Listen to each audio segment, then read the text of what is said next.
তো সম্মানিত সবাইকে আমি জাস্ট সময় নিব না, যেহেতু আমাদের পরবর্তী আরেকটা ম্যাচ আছে। আমি দুইটা কথা খুব স্পেসিফিক বলবো। তার আগে আমি অনুরোধ করব আমাদের প্রত্যেকটা পরিচালককে মাঠের যে কোনো এক পাশে একটু চলে আসার জন্য। আমাদের প্রত্যেকটা পরিচালক এবং অ্যাসোসিয়েট সবাইকে যাতে একদিকে একসাথে যদি চলে আসে।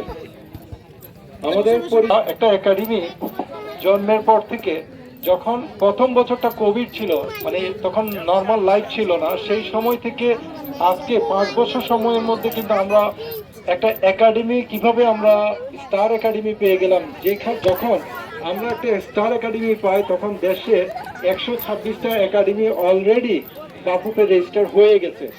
এরপর প্রায় 50 থেকে 60টা একাডেমি লাইনে ছিল তারা রেজিস্ট্রেশনের জন্য কিংবা অ্যাক্রিডিয়েশনের জন্য, তারা পেল না, আমরা কিভাবে পেলাম। আমি শুধুমাত্র এই জায়গাটাতে একটু ফোকাস করব, এরপর আমরা আমাদের মূল অনুষ্ঠানে চলে যাব।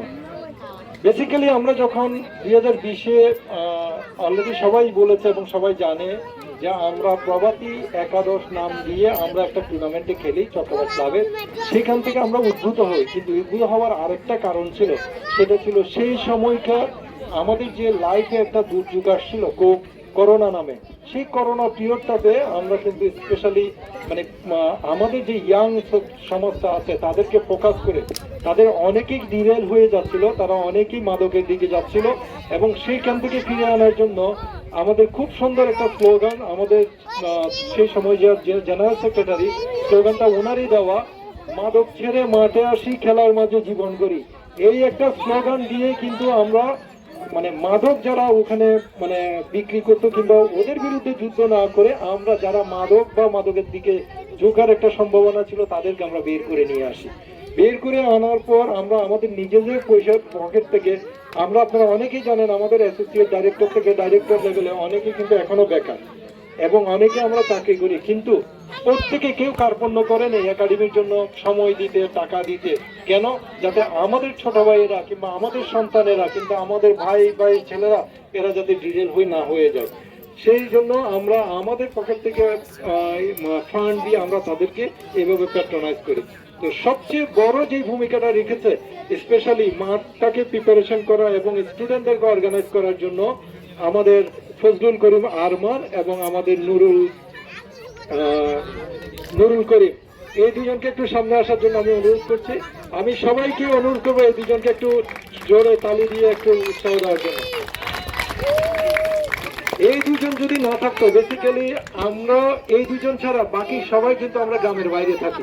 ওরা যত ধরনের ঝড়ঝাপটা, যত ধরনের মানে কথাবার্তা মানুষের বিভিন্ন কারণে শুনেছে, তারাই শুনেছে, যত ধরনের পেন নিয়েছে তারাই নিয়েছে, ট্রেনিং জন্য রোদের মধ্যে তারাই মাঠে এসেছে। আমরা বেসিক্যালি দিন শেষে হয়তো ওই দুজনকে উৎসাহ দিয়েছি কিংবা পিছন থেকে সামান্য সাপোর্ট করেছি।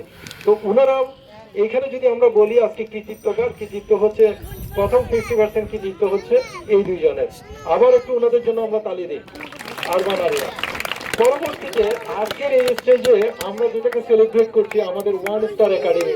এই 1 স্টার পাওয়ার ক্ষেত্রে আমাদের আরেকজনের সবচেয়ে হিডেন রোল প্লে করেছে, সেটা হচ্ছে আমাদের ভাইস চেয়ারম্যান জনাব সালেহ আকবর শাহিদ।